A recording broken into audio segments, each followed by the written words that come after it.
Qui je suis? Clément, c'est déjà bien. Je suis brasseur de bière depuis 6 ans. Je suis dans la bière artisanale depuis plus de 10 ans. Je suis un autodidacte pour tout.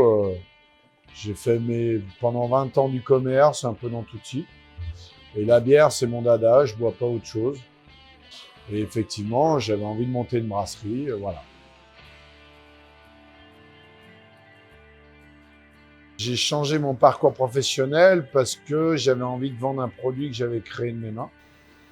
Puisque pendant 25 ans, j'ai vendu le produit des autres et que j'en ai eu marre, j'avais envie. C'est plus facile de vendre un produit quand il sort de nos tripes. Et en l'occurrence, c'est le cas.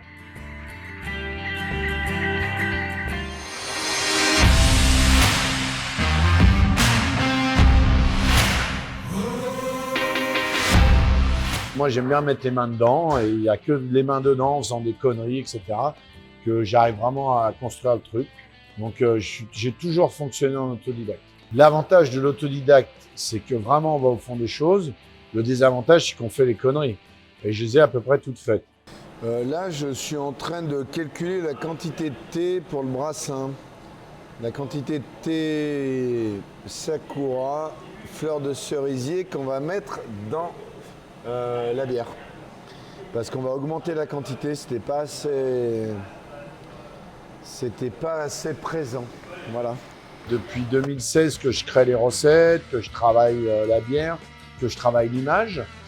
Et là, depuis un mois, m'a rejoint Damien qui reprend la production en main, ce qui moi me permet de retourner sur le terrain. Mon métier actuel va être vraiment de développer la brasserie Nudo professionnelle et particulière.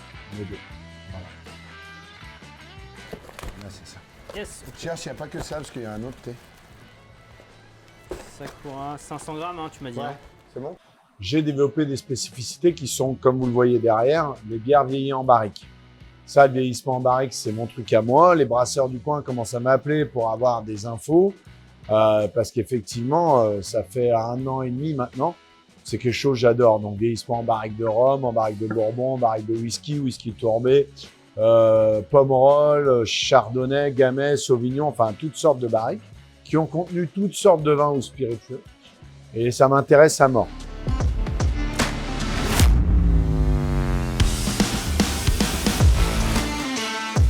Mes bières à moi sont très typées américaines, c'est-à-dire amertume et beaucoup de fruité. Donc effectivement, j'ai une spécificité aussi. Mes bières ne laissent pas indifférent. On aime ou on n'aime pas, mais elles ne laissent pas indifférent. Le thé, ici. Et le yuzu est le dernier houblon.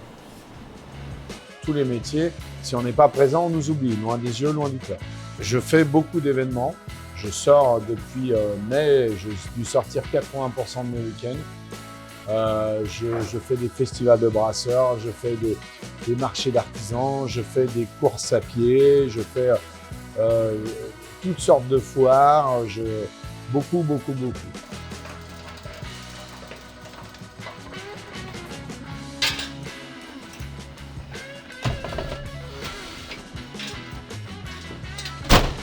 Ce week-end, en exemple, je vais au marché du Petit Sorcier à Grigny, qui est un marché axé autour d'Harry Potter.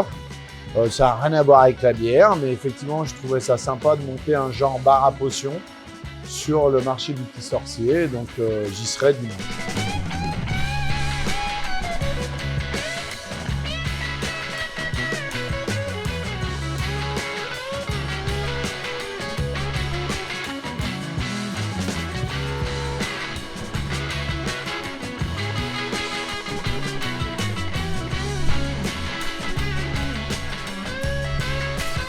Pour conclure, je le répète, l'artisanat, je l'ai fait parce que j'adore vendre les produits qui sortent de mes mains. C'est le top, c'est vraiment ce que... Maintenant, je ne ferai jamais rien d'autre. Je ne retournerai pas commercial pour une marque ou autre, que j'ai envie de créer quelque chose de mes propres mains. Donc, c'était important pour moi de revenir à quelque chose de plus terrien. Et puis ensuite, c'est quand même l'artisanat, c'est quand même un métier fatigant. Hein. Ça prend beaucoup de temps, énergivore et chronophage, mais que c'est un métier passionnant.